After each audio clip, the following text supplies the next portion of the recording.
Welcome to the Whistleblower Newsroom. I'm Christina Borgeson. Almost 25 years ago, then FBI Director Louis Freeh told the House Judiciary Subcommittee on Crime that, quote, "We," meaning the FBI, "are potentially the most dangerous agency in the country."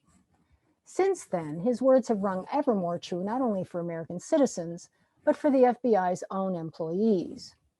My guest today is a case in point. Nearly a quarter century into his stellar career, FBI operations manager Robert Kobus, who was supervising 35 employees, suddenly found himself banished to the deserted 24th floor of a New York City federal building, surrounded by 130 empty desks littered with debris and rotting food. Why? Because he'd upheld his oath of office and told the truth when he reported that an FBI agent had broken the law. What began for Kobus as a doing the right thing moment when he pointed out to a new supervisory special agent that giving birthday leaves to his subordinates was a fraud against the government, devolved into a 9-year nightmare of harassment and retaliation for Kobus. Kobus's story is one of 15 accounts of outrageous retaliation by the Bureau's well-oiled attack machines against agents and employees who reported wrongdoing within the FBI that are documented in former Supervisory Special Agent Rosemary Dew's book titled Your FBI: How the FBI Suppresses Whistleblowers to Hide FBI Scandals and Crimes.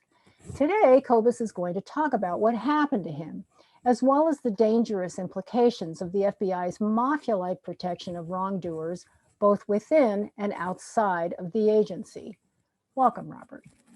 Very nice to be on your show. So first, let's talk about your experience. Tell us what happened. I was one of 2 FBI operations managers in the New York office. And I worked for the New York office for 35 years, started 1981 to 2016. My first 14 years, I loved being on the job.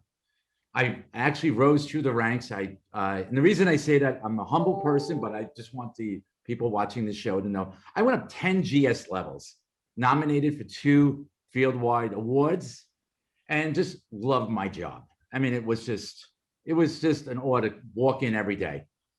And in 2001, my sister, Deborah Kobus, was killed on 9/11. She actually was on the impact floor of Tower 2. And let me tell you, the FBI, they went above and beyond, especially one executive there. He was just phenomenal and really worked with me. And I thought, okay, this is a great career, great job, getting involved in a lot of really neat things. And then in 2004, it just changed. I used to work in a command center operation post. I was one of the managers there. And they used to put agents, supervisors that had maybe some issues or maybe just needed more additional training. They would put them in the command center operation post because it wasn't as intense as, say, being out on a squad that was out in the field. And, for some reason in 2004, my manager then came up with an idea of letting people take off without using their sick leave or their vacation time. And it's funny, to me, nobody really said this, but to me, it's like a no-show job. You have union officials that get prosecuted for no-show jobs. And I'm sorry, and don't mind my Brooklyn accent, but this was a no-show job, and I really took it to heart. I don't want issues. I was not going to sign to say that people were on the job when they weren't. And it's funny, since I left my job, I asked everybody literally in life, and they said they would never do that. It was just such a simple case. Yeah. So for 1 year, I went back and forth, literally for 1 year. Can't do it. Went to other managers. They kept telling me he's rough around the edges. Don't worry about him. He's just trying to help people. And I offered. I said, we can write incentive awards. Let them do something that's worthy of an incentive award. You can get time off, not just taking people. And really what the straw that broke the camel's back was that one time I got an overtime request to say that we had to fill an overtime spot on the weekend, and one of the employees didn't show up, but they didn't take leave. So I had to fill an overtime spot because the person did not take leave. It got to the point it was ridiculous. In 2005, new executives were coming in I was like, thank God. And I fired off a simple email to them and said, welcome. And I said, please look into this. That's all I'm saying. Just look into it. And boy, I tell you, from that single email, my whole career changed. They got in a couple weeks later. They brought me to their office. They talked to me. Basically, they said they'll look into it and they're going to either fire the person that was doing it or they're going to fire me. And I'm like, whoa, why are you going to? Why would they fire you? I'm the one bringing it to attention, And then a couple of weeks after that, like you said, the federal building in New York has a 24th floor. Literally, it's a full New York City block. And on one side of the building, there were 130 empty desks. And basically, I sat there. And I thought I actually was going to sit in an office, but they made me sit in the reception desk. So this way, if anybody was in the hallway, they can look into this massive space and see me sitting there. Why did they send you there? What did they tell you? If I remember correctly, the one executive, the top executive at the time, said he sent me there to increase my chances for a promotion. And how was sitting in a block size empty office going to increase your promotion? I don't know. That's what he said, and that was, obviously it was not true. Right. By sitting there. Right. And it's. But what about all your employees that you were supervising? Well, no, then I was just reassigned and I was there. And as you see, I'm a guy that I run every day. I have a lot of energy. And I wanted to work. I don't want to sit there and do nothing. And that's what they forced me basically to do nothing. And then it got even worse. They made a announcement to the squad that I used to supervise saying that, hey, basically I'm in Siberia. I always remember that term because somebody told me, and I actually even reported that when I made my filing, that I was in Siberia. And then they sent 2 FBI agents actually to my house. I live about 35 miles away because I had an assigned bureau vehicle. It was an old one, 6 years old. I mean, there was but they needed it. And I said, wow, it started to get really personal now because I was drilling in the U.S. Coast Guard Reserve for a week locally. And when I got the call, I said, okay, you want my car? I mean, it's not my car, it's the Bureau's car. Let's bring it. I'll drive it back in that evening because I'm local. They said, no, we have to send agents out to your house. And in retrospect, they did it now they wanted to embarrass me in front of my wife and kids. Wow. Wow. So they came out and, and after that, it got really personal. After my sister was killed on 9/11, my mom had a lot of issues because they lived together and they had to go, I put her in a assisted living center and try to help out. And she's had the onset of Alzheimer's dementia. And it's called sundowning, where in the afternoon, Alzheimer's patients start to get confused as the sun goes down. And so I asked change my, I'm sorry, it gets a little emotional. It's okay. Because, I asked for an hour and 15 minutes, instead of working 8:15 to 4:45, I asked to work 7 to 3:30. And the reason I asked, so I was able to jump on the train, make it back to my mom, make sure she was fed for dinner. And it took them months to approve this, months. And it was like real. And this is something that, well, put it this way, when I finally got off the deserted floor, there was a SSA called Stan, and he was a very decent man. And literally from the first day, I explained the situation. He said, Robert, I can approve it for 3 days a week, start the first day. That's a SSA is a supervisory special measure. Yeah. And I'm sorry if I'm talking. No. It's just, that's where it hurt. It starts to get personal, and it was all done to just to put me in place because, and I'll say it now and I'm saying it later, is I really believe that executive management of the Bureau, there needs to be changed because they don't want anything on their, in their career to happen because they're looking for the next payday. When they leave the Bureau, yes, they get a lot of great jobs. But it's just, You don't do this to people. You don't personally hurt them, and it just, Well, so what I don't understand is why did they go from 0 to trying to crush you on such a small matter? I mean, it was such a small matter. it is. It is. Why? Why did they do that? What was Well, the message that they were trying to send to everybody else? I mean, that's what it feels like it was.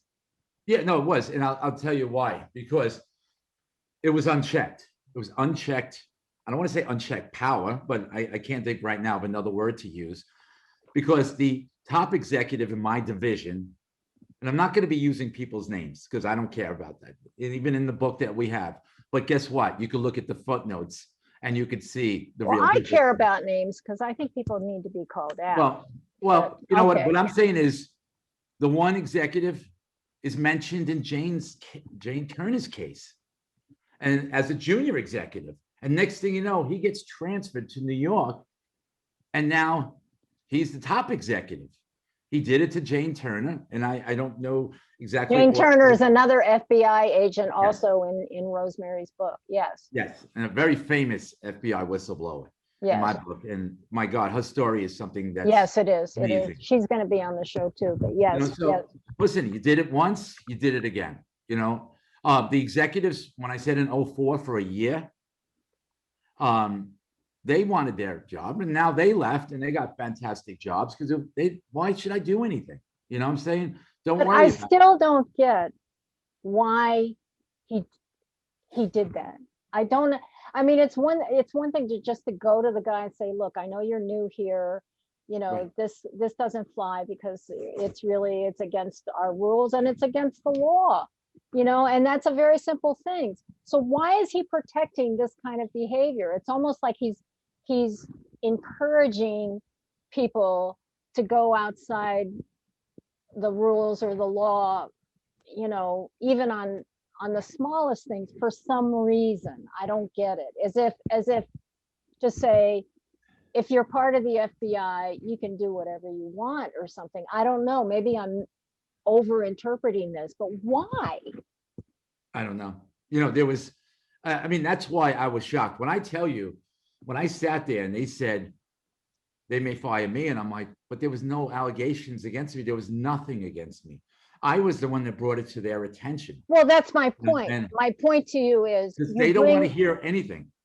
But it's only, listen, I'm not going to paint every executive like this, because one of my best friends in life was a junior executive and stood with me. And guess what? I personally believe his career did not go as far as it could have, because he was a friend of mine and everybody knew that we were friends together. He was the only guy that literally visited me on the 24th floor, and he was a junior executive. So if this executive has a record of doing this, not only to you, but to another agent, okay, in a way that kind of tells me that his usefulness, his usefulness is that he's willing to do things that aren't correct or legal. Well, I'll tell you what, and this is where my issue comes with the directors. Like, Director Mueller knew about my case because Senator Grassley asked him on numerous occasions. Now, how did your case get to Mueller and Grassley? Well, I believe that it was, I started working with the National Whistleblower Center. When did you go to them, and why? What was the straw that broke the camel's back for you that sent you to the National Whistleblower Center? Well, it was because I was threatened to be fired. Oh, okay. Yeah, I mean, I stood for a year. My mother used to say, actions speak louder than words. For a year, I thought I could resolve it. So I didn't do anything. And it wasn't something that, because there was this myth that I just got angry and went out to OIG. No. The Office of Inspector General. Yeah. The Office of Inspector General. I have to say, they were fantastic. They saved my career. They saved me because they're unbiased. They're the DOJ, OIG. Mike Horowitz is the leader, and they were great. They came in, they did in the investigation. And then what happened? I think well, I'm saying they did the investigation, and a year later, they said, yes, you were retaliated against. And then my case went before DOJ OARM, Office of Attorney Review and Management. Basically, in simple terms, that's the judge that will rule on the case. And that took them 5 years. I mean, it was. Why did it take 5 years? I don't know. I mean, and meanwhile, what's happening to you? Well, thank God the FBI did change. And I'll tell you, what happened was that Director Mueller, the first executive, was given a hometown transfer back to his back to Pittsburgh. And he was, Director Mueller rewarded him. And then the second in charge, and I'm not going to say for what reason, I'm not just going to say, the second in charge in my division became a top executive and then became the chief inspector of the entire FBI under Director Mueller's leadership. Now, you would think, whether you're affiliated with the case or not, and I'm not commenting on that, what I'm saying is that if you're even close, isn't there another FBI agent that would be better than when you're a junior executive and then you're a senior executive and this is going on under your command? No. It started with Director Mueller. And then Director Free, Director Free, I had the opportunity in 2007, actually met him in Mexico on a Mexican vacation. And we were staying at the same resort. My wife and my daughters were upstairs, we're getting dressed. I sat in the lobby, and all of a sudden Director Free walks by. And the reason I say this is that, I was excited. This was before anything went on. I met him. He met me once in New York office. We took pictures. And he gave me his personal phone number. He said, if you ever need anything, Robert, give me a call. And guess what? After my case was going on, I picked up the phone and called him, and he didn't remember me, and he hung up. And, and then the third director, who I had such faith in, Director Comey, I actually was able to get into his office on June 5th, 2014. And his chief of staff, Chuck Rosenberg, and myself, and all three of us had a meeting. And, I thought initially, wow, the FBI director is allowing me to tell my story. And that 15-minute meeting went on for like 40 minutes. And, Director Comey, I always remember, he leaned back in his chair and he went like this. And he shook his head and he said, Robert, I don't understand. What you did in my previous life, you would have won an award.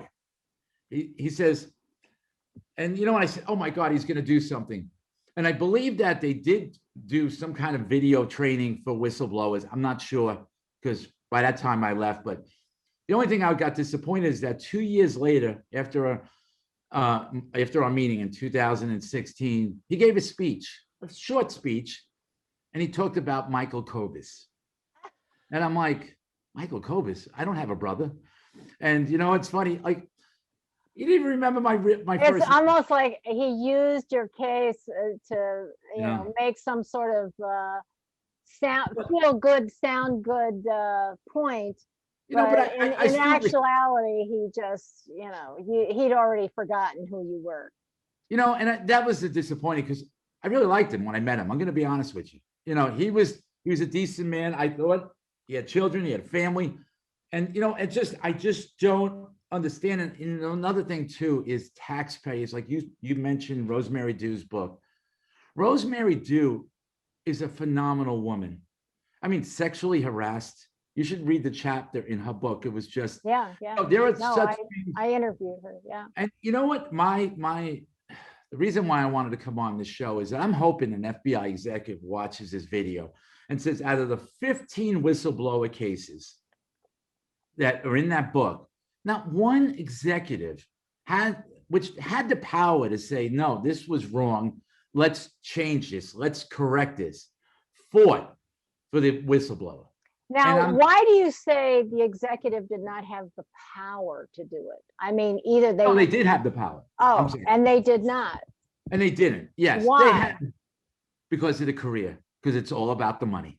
You know what? Do you want to be that one executive that will stand up and say, this is wrong? I mean, listen, what we just seen in the news in Albany, I don't know really about that case, but I know an SAC in Albany harassing female employees. Special Oh agent God. in charge harassing female Yes. employees. I'm sorry. Yes. Yeah. Yeah. So, it's just, and then look at the cost. I'm going back to just the taxpayers out there. My case is a simple case. And you know what? If you took in all the time and the hours, it's millions, it's more than $1 million of taxpayers' money being spent. Why? Can't you just tell people to come to work? It's that simple. There's nothing hidden. Like people would say, well, there must have been more. And I said, no, there was nothing else. It was that simple. I mean, mine's not an exciting case. Well, yes, but that's precisely why your case is interesting to me, because it's such a straightforward situation, and it wasn't such an egregious problem. It was a problem that could have easily been solved. And all of a sudden, you end up in this 9-year grinder for it, Oh, and yeah. so to me, that raises enormous questions about this bureaucracy, about the leadership. And when you say, oh, it's all about the money for them, like, okay, they have this career, and in order to protect their future income after this career. And it's interesting, when you said that, I remembered investigative reporter Seymour Hersh, who was talking about the Seth Rich case, was talking and how the FBI sort of lied about certain things, and he had talked he had talked to an FBI guy who had looked at the FBI's file, which they had said did not exist, and so on.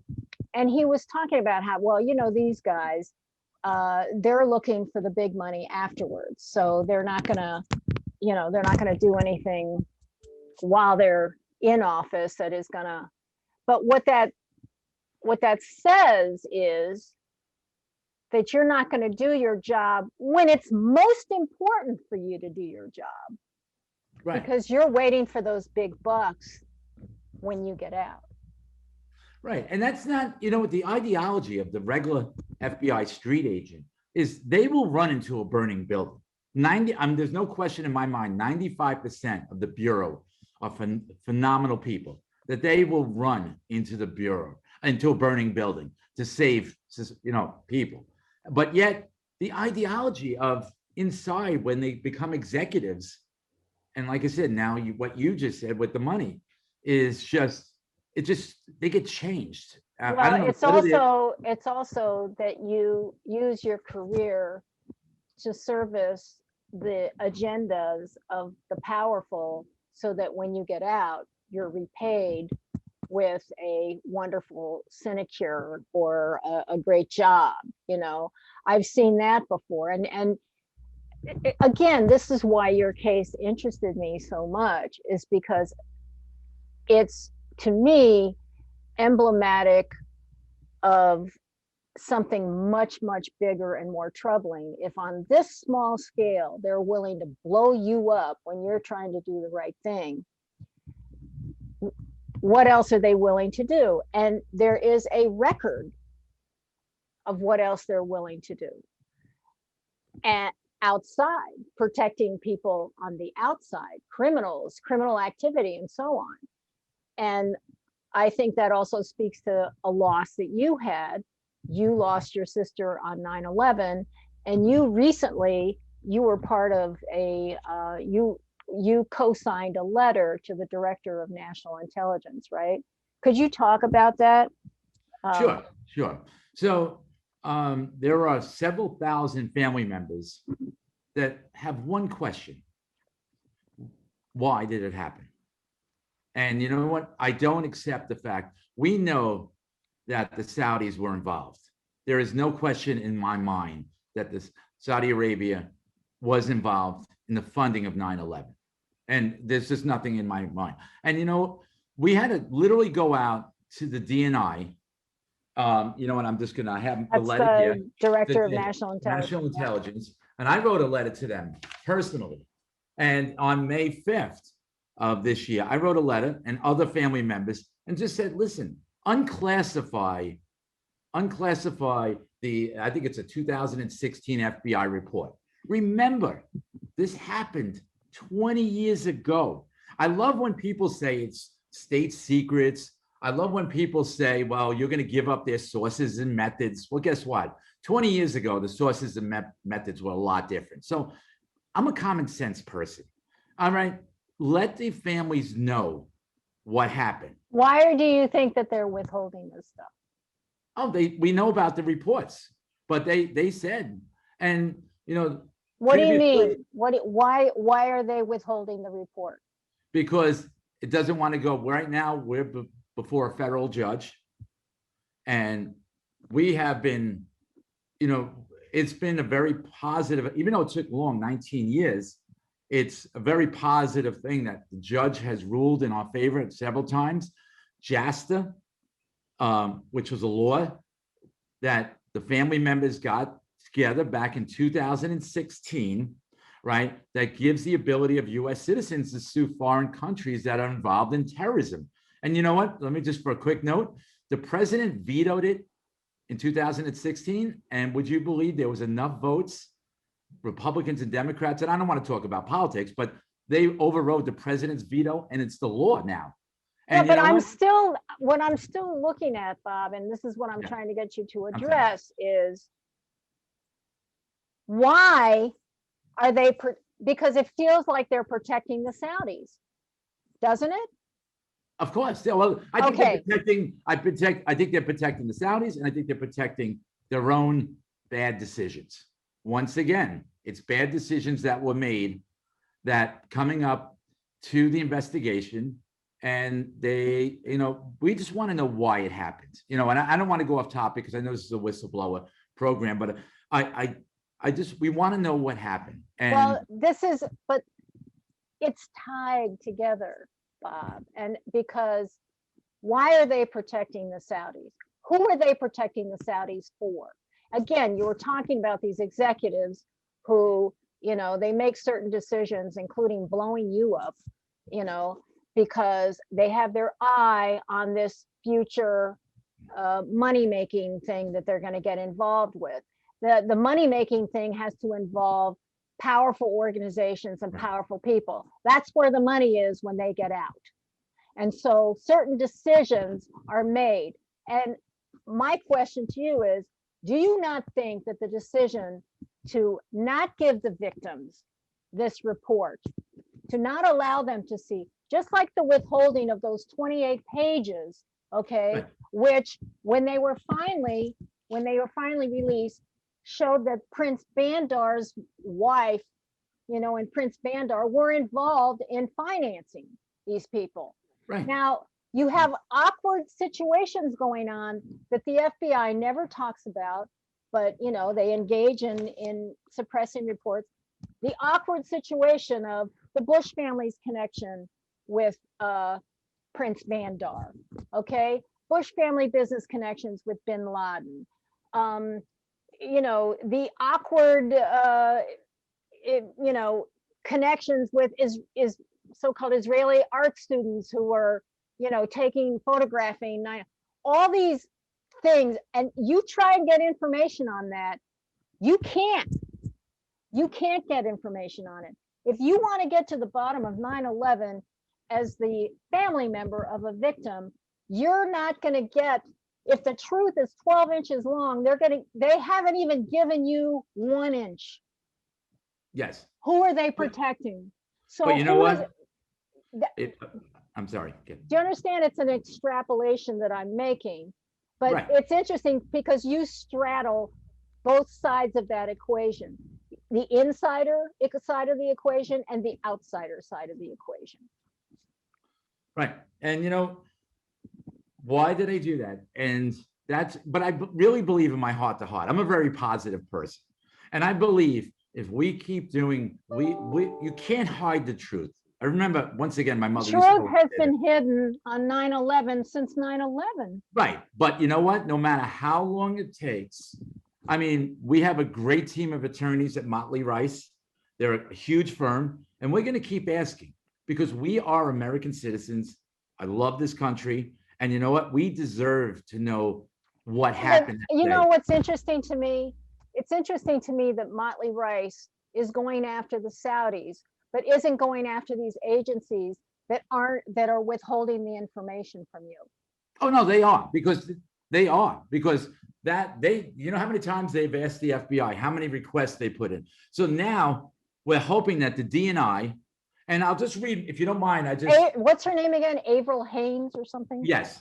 Yes. Okay. And I just said, my last paragraph is, I said, please have the courage and integrity to support our request for the 2016 FBI report. I know the family members of the 2,977 people that were killed that day would be internally grateful. I know that my sister's death will mean something in the fight against terrorism. And what I'm trying to say is that eventually, no matter what, whether it's this year, next year, and I'm hoping that it's this year because of the 20th anniversary, I said that somebody will say enough is enough. You know, there are good people in the government. We just have to find those good people. Do you want me to tell you something? All those good people, Bob, all those good people during the run up to 9/11 were trying very hard, very, very hard to get the information out to the office, to the New York office and the Washington office about, you know, people being given visas who shouldn't have them and so on and so forth. I mean, there was a faction of people who didn't, you know, like the you know, what's her name, the whistleblower from Minnesota, Jane Turner. Not Jane. I'm talking. I'm Colleen Rowley. I'm talking about 9/11. Okay, Colleen and her people were jumping up and down. There were FBI people jumping up and down in Alex Station. There were all kinds of, you know, FBI people trying to get this information to the United States, and they were being blocked. Okay, they were being blocked by certain other people in the CIA and the FBI. So I think that, you know, what nobody wants to talk about, and what your case shows, is that you have within these agencies and other agencies of this government, you have people who are there for the United States of America and the people of the United States, and there are others who are there for other things, you know, and you talk about, but nobody wants to talk about that, Bob. Yeah, but we're talking about it, and we're going to keep on talking about it. We're talking about it, but you know, the people that you are appealing to, who are the upper echelon people, the executives, I'm sorry, but they're the ones who have the power to give you the information, and were the ones who had the power to make sure that all this information before 9/11 happened was given to the right people so they could stop this thing. Didn't happen. So I guess what I'm saying is, you know, who is Motley Rice suing in the United States government, for example? I mean, I'm looking at this and I've had enough, you know, I do this whistleblower show. I talk to people from all these agencies who, like you, love their country, doing the right thing, like you know, walking the straight and narrow, and they run into this buzzsaw because they run into a bigger agenda. Yeah, but I think, you know, hopefully, like, put it this way, we already have 2 FBI special agents that want to be in the next chapter of volume 2 of Rosemary Dew's book. What I'm trying to say is, I think, and I'm sorry, I'm an eternal optimist. I really am. I think it's good to be an eternal optimist, but you have to know who to go after. And you have to go after them if anything's, look at what happened on the anthrax attacks. Okay. Look at what happened on the anthrax attacks. The FBI went after somebody and said he was the culprit, who there's just no way he could have been the culprit. He just didn't have the equipment, the know-how, or anything to do what they said that he did. And instead, they ignored the labs and the individuals who actually did. And if you go to the FBI vault, with on the documents that they put out on their investigation of the anthrax attacks, Bob, all you see is everything that they were trying to dig up on Bruce Ivans, who became their scapegoat. Anything they did, there's nothing, absolutely nothing. And I've been through all 59 of those files, okay? There's absolutely nothing on Dugway Proving Grounds and Battelle Memorial and the scientists who actually developed that highly refined trillion grams per spore, trillion spores per gram of anthrax. Okay, I mean, there's nothing in that vault on those people. That's not for no reason. And and so when I talk to FBI employees and agents like you, like Mark Rossini, Fred, it's weird. It's like nobody wants to address this elephant in the room, which is there are traitors in your establishments, in your bureaus. Right. But let me ask you a question, if that's okay. What do you think what is more powerful than the FBI or the US government? And the reason I'll just answer it is that it's public opinion. And what I believe, and maybe foolishly, but I think if enough people hear about this that goes on, if enough people, if other people get involved, for both internally and externally, I really believe, look at the country today is changing. And it's changing, it's more open, and social media and different avenues. We talk a lot about this now, a lot more openly. And I really believe, I have to believe, that things will change, and that's where, but sometimes you need, it's like I always tell my children, you have to work hard in life. And you know what? I'm working hard on this. This is my passion. I mean, I'm in another industry right now, and it's funny. I'm doing very well, but yet I'm not passionate about it. This is my passion. The book being on, and it's great. We went to the FBI pre-publishing. Rosemary Dew got the authorization. We wrote the book. She wrote the book. We took in the stories, and you know what? Eventually, it's going to be out there. Eventually, I believe that we're going to get somebody to feature these stories because they're very important stories. Who has been held accountable in any of these stories? Who at the top has been held accountable, Bob? You know what? You're right. I mean, but you have to keep trying. You can't give up. No, I'm not talking about giving up, but I'm talking about, in order to be effective, you've got to look at reality in the eye. You have to look and see what it is you're dealing with. And what you're dealing with are upper echelon people in power, upper echelon people making decisions that are illegal, okay? And, they are against the interests of the nation and its people, and they're getting promoted. And yet nobody ever goes after those individuals. And people say, oh, it's the FBI, or it's the CIA, or it's the, executive branch, or it's the DOJ. No, there are individuals in all of those agencies that make specific decisions that are crimes. But, and I feel like, just like in your case, you go after the Saudis. Of course you go after the Saudis, but the Saudis are being protected here in the United States, and the protectors of the Saudis should have been protecting, guess who? Your sister. Exactly. And yet, what's happened to them? What's going to happen to Mueller? What's going to happen to everybody below him? What's going to happen to the people who took 9 years of your life and turned it into a living hell because they get promoted?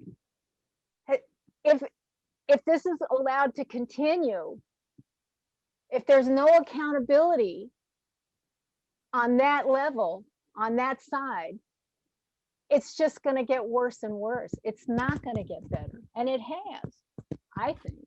Right. But maybe one day, and maybe I'm just hoping that maybe the Attorney General of the United States, or even the president, they seem like decent men.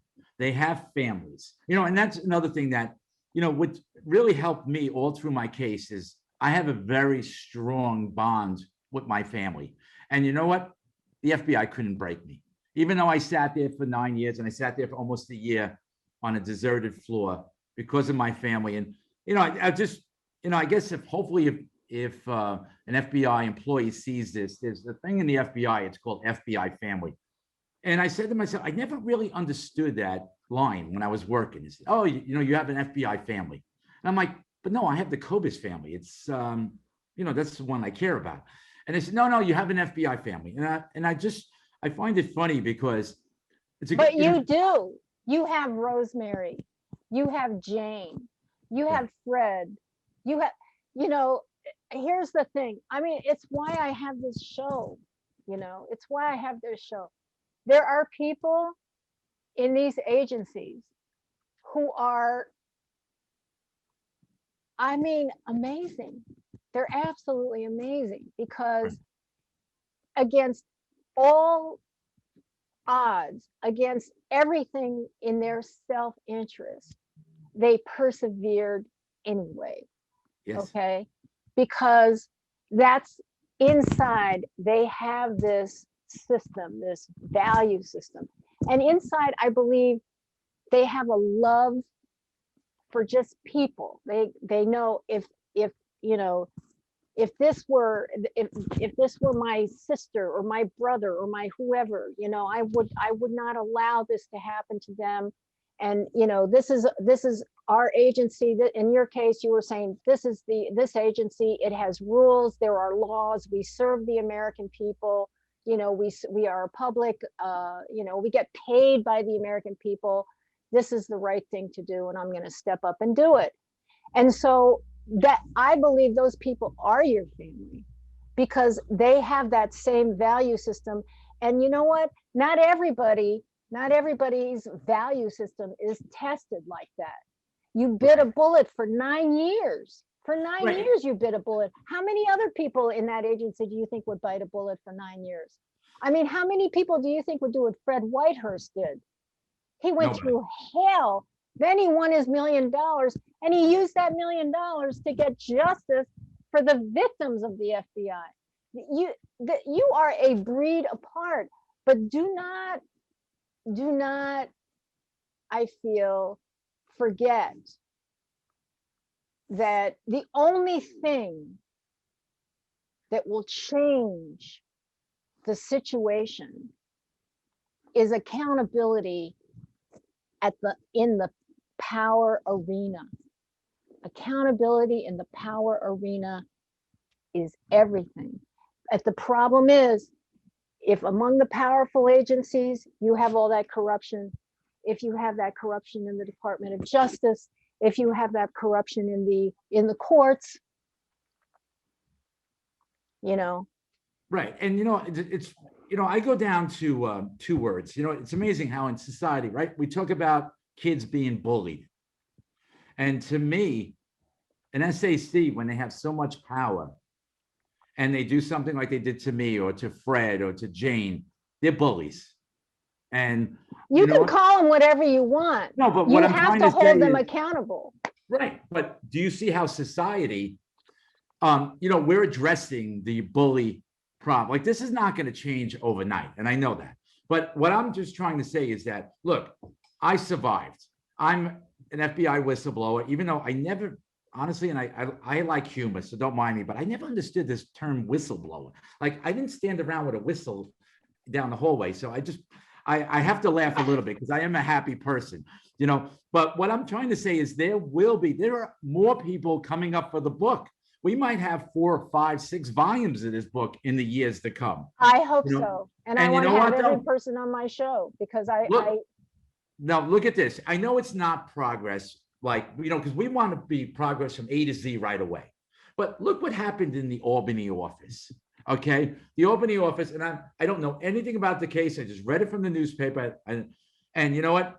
That executive that was asked to move or resign, or he retired or whatever, his name is out there in Google world, no matter what. So you know what? Shame on him. He's always going to be linked to that situation. but the question is, why is his butt not in jail? Well, that I don't know enough about the case, but you know what though? Executives need to be aware. There's a thing like if you Google my case, right? You'll see, like Senator Grassley has put out, you could see exactly the people that were involved in my case. Now, yes, are people going to dig down deep? But you know what? When these executives go to companies and they mess up there, because you know what? People really don't change. You don't think they're bullies in the FBI. They're going to be bullies in private industry. And then they're going to be sued and somebody's going to look. No, because private industry is where they want to end up. And when you're getting, and they're going to get, you know, a ton more money, and they're going to walk the straight, whatever the corporate straight and narrow is for them, because they're being paid to do that. I mean, the problem is, it's so interesting. It's so easy to betray the public interest. And, you know, in the interest of that bigger check later on, you know, and because these people respond to money. These people respond to money. And you know, a lot of corruption is all about that. But I guess I go back, because to me, that is what your case is emblematic of. I go back to the power structure and how there is no accountability in the power structure, certainly at the higher levels of power, not only for internal, you know, internal malfeasance, like what you experienced, but major external malfeasance. I mean, you talk about 9/11. We can talk about, you know, we talked about anthrax. TWA, I'm intimately familiar with the cover-up process that occurred for TWA, and nobody, you know, nobody's been held accountable for that. As a matter of fact, Jim Kallstrom, who was in charge of that, Jim Kallstrom literally, I'll tell you something. I was at CBS when I lost my job because I had gotten some evidence had been from inside the investigation had been sent to me, and I was let go. And CBS's law enforcement consultant at that time, Paul Raganese, who was an NYPD bomb squad guy, okay, he was let go. And guess who replaced him as CBS's law enforcement consultant? Don't know. Kallstrom. Okay, so that was his first little sinecure, you know, and then Kallstrom, he got some kind of security job for a big corporation. I can't remember if it was a bank or whatever. And, you know, he's done very well financially for himself after TWA. Never been held accountable and is rewarded. So that's my point. If people keep getting rewarded, how are you going to get your report? How are you going to get that 16-page Because report? if enough people hear the show, if public opinion is, if we can, you know, we can go out to the public, that is stronger than, yes, maybe the gentleman wasn't held accountable then, but we're talking about it now. And eventually down the road, you're going to talk about other subjects. And I really believe that there's going to be accountability just by the nature of society with social media and with, I really truly have to believe, but it's going to take a while. Like, for example, you know, the FBI, it was, I think there was a statement by the deputy director recently that says they set up a hotline for sexual harassment, right? So by them saying that they set up a hotline for sexual harassment, they're acknowledging that there's sexual harassment, because why would you set up a hotline for sexual harassment? The only thing that I would say is have the hotline go to the DOJ, OIG. How do you, I mean, these executives, the FBI executives, I find it like, think about common sense. Would an employee want to report it to another bureau employee? No, you got to have an outside source. And you know what? I think if enough people talk about it, maybe the FBI will realize that they have to go outside. They can't internally. Okay. You have a hotline for sexual harassment. That's very good. That's excellent. Good thing. Will you ever have a hotline for agents and other people who within the FBI who suppressed information about what was going to happen before 9/11, who hid documentation, who lied to the American public, who, otherwise somehow criminally engaged in, covering up information before, during, and after 9/11? Will you ever see that hotline get set up? No, you won't see a hotline set up, but if enough people know, listen, go to the DOJ, OIG, Mike Horowitz. And I'm sorry to say his name, but I've seen it 2 times in my career that they were the saviors. They looked at it with a level head. They took in all the evidence and they agreed. So what I'm saying is that we have to get the word out there. It's not the 1950s, 60s, and 70s. Things have changed. And I really believe that if we get enough people to talk about it, if we get enough people to, to start picking up the phone, we can solve this problem. Every problem in life can be solved, and I really, truly believe that. And I'm sorry, Christina. I actually believe that. I believe what you're saying. And I like your optimism. I guess what I'm trying to say is, I feel as if people do not focus on the right targets. Okay, that's right. What I'm saying. I feel like the targets, you're going after the Saudis over here, when over here, right here at home, you have all these people who have been protecting the Saudis, right, who are withholding the reports from you, okay, who are doing everything they can to put the brakes on this process, and they're getting, big money sinecures, they're getting nice retirement, meanwhile you're fighting the Saudis over here. When if you got the paperwork from these people who are withholding it, if you got them to talk, because they know what the Saudis did, they know. No, listen, it's just like, but you know what? I really believe, listen, I'm not the most religious guy in town. I believe there's a God. But you know what? Look at Yahoo News. What happened was with I think it was with that redacted report where they forgot to redact a person's name on like page 55 or whatever. And I'm just talking very general here. And all of a sudden, boom, the person that we were trying to get out there, the FBI inadvertently missed redacting the name. Why did that happen? Because, we have good on our side. And you know what? It got out there, and then now it's out there. And now it helped us. Sure, it took us 19 years to fight this case, but guess what? We're still in the fight. We're still in the fight, and it's not going to go away. And, I guess maybe I'm optimistic too. I'll just tell you another quick story. So I have two daughters. They're in their late 20s. But I remember going on, they were teenagers at the time. And, it can actually bring tears to my eyes. I'm not going to cry in front of you now, but, my daughter's friend asked my daughter, what is a whistleblower? And my daughter had to be maybe 16 at the time. And she turned around to her friend and said, it's somebody that does the right thing. And I said to myself, you know what? I was so proud, and it wasn't something that I even thought of or I even said in front of her. And you know what? And that's where I hope, my daughters see, what went on with me. My daughters are in a different field. work. But you know what? It's a field of work that there's rules and regulations and everything else. And you know what? They'll always take that. So, I know it's a slow process.